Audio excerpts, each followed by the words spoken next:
what's going on, everybody? It's your man Neezy, and today we're going to be talking about Final Fantasy 7.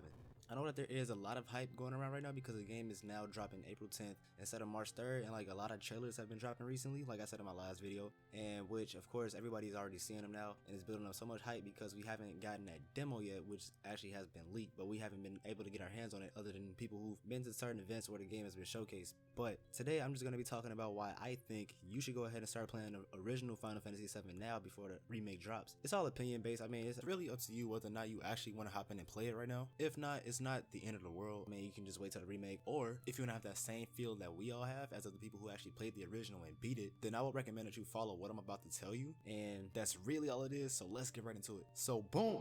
According to my research, it takes about 39 to 40 hours to actually beat the game, and that's if you actually play the game going along with the flow of the story and not doing too many side quests. So if you actually play like an hour a day, that gives you about 39 to 40 different days, and you'll still have enough time before the actual remake drops, and that's only if you started playing on this current date that this video was posted. It all comes down to how you play the game and the player style that you actually have. Like if you go around and make sure you don't miss a single thing, or if you're the type that doesn't spend too much time in one area but follow the flow of the game. And so some might actually finish sooner than others. Now you might wonder what makes this the most popular Final Fantasy title, and I could have gave you my own personal reasons, but I actually found some on gamesradar.com that I actually do agree with. The first reason is that when it had dropped in 1997, it was actually 2 years after the PS1 had dropped, and it was one of, if not the first game that actually showcased that console's full potential. Now I wasn't actually even born yet, but from assumption and based off of the games I actually did play that were on PS1, I guess a lot of games didn't actually come off as that graphically pleasing at that time. So when a game actually does have those nice graphics, it actually also has that high wow factor that makes you want to go out and buy it. Secondly, it was the first Final Fantasy title to release on a non-Nintendo system.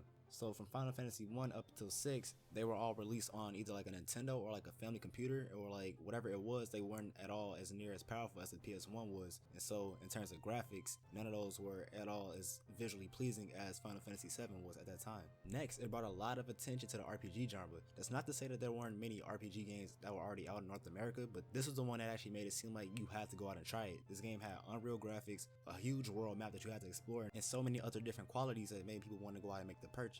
That actually goes along with the next point, which is the fact that this game has a very compelling story. Now, I won't be giving any spoilers, so you're actually safe to continue watching if you haven't played it, but just know that the game starts you off right in the start of the action. Like the further along that you get, the more involved that you get with the story. Like you'll understand once you start playing it, but just know the plot gets very thick. That's 7 scenes, by the way. This game also had mini games which are as fun as the actual game is itself. Now, there are certain times where you start playing certain mini games early on in the game, but once you get to this area called the Golden Saucer, which is like this amusement or theme park, and that's basically like the mini game having this whole entire game, and it's basically like in a part of the game where you basically take a break from all the seriousness inside of the plot and just kick back, have some fun, and like a lot of other things happen in this area. But like I said before, I won't give any spoilers, so once you get to that part of the game, you'll basically understand what I'm talking about.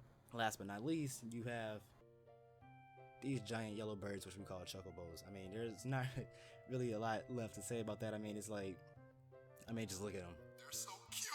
So this wraps up my video as to why I personally think you guys should go ahead and play the original Final Fantasy 7 before the remake drops April 10th, because I just want you guys to get like familiar with the game as we are, the people who actually played the original and beat it already, and just so you guys can understand the reason why we're all so hyped and like just have so much energy and like just can't wait for the release. So like basically it's a lot of ways you can go out there and get it. I mean, they're like emulators, you can get it on like whatever console you have, your phones, like whatever's out there. So like, yeah, just go out there and grab it, you feel me? And yeah, that's basically it for this video. If you're new to this channel, make sure you leave a thumbs up, hit that subscribe button and the bell next to it so you don't miss any of my future uploads.